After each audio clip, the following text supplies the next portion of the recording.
Less happy with the forecast that you've been delivering. You know, people dream of a white Christmas. Nobody dreams of a wet Thanksgiving. No, that deer was probably like, it was dry in here. Yeah.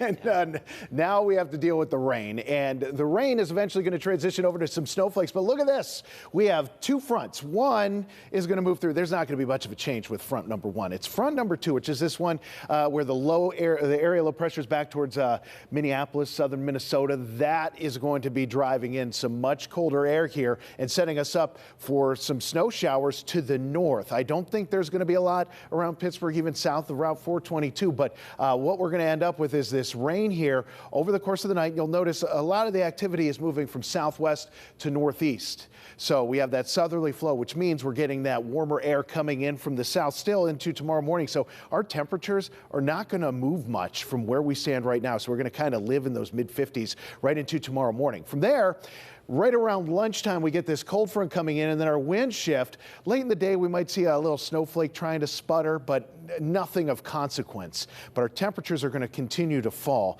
And if you have things that are wet tomorrow night and Thursday morning, if they're still wet from all the rain we had today and a couple more showers that we're going to get tomorrow, that could become icy. So just watch for that. However, if you're looking for snow, you're not going to have to go too far because you get up north of I-80. And I think once we get into Thanksgiving morning, we start seeing a lake effect snow band developing up there, and that is going to touch off some pretty good accumulations, especially as you get closer to the lake shore. Locally, as that front's coming through tomorrow, we're also going to kick up the wind. So we're looking at 30 to 40 mile per hour wind gusts. So a real gusty setup with those falling temperatures, and that's going to start setting us up for a little bit of a wind chill. So our temperatures largely in the mid 50s through the first half of the day. Then our temperatures start to fall, and with that, the wind chills go down into the 30s and eventually well into the teens, I think, for the early morning hours on Thanksgiving and Black Friday.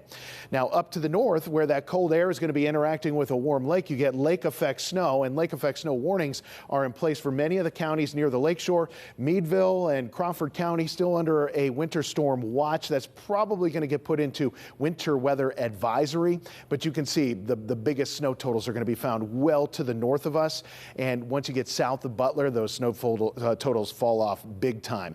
And temperature wise, look at this. The cold air, once it gets here, does not look like it wants to leave, so we're going to keep a cooler feel to the forecast. Tonight, 53 scattered showers. It is going to be warm through the night, so our temperatures, like I said, aren't going to move too much from where we stand right now, but they will start to move tomorrow afternoon as those fall through the afternoon, leaving us with a cold setup on Thanksgiving, on Black Friday, and of course, as we get into the weekend, it's going to start off cool, but we start next week with rain and snow and some of our warmer temperatures at 41.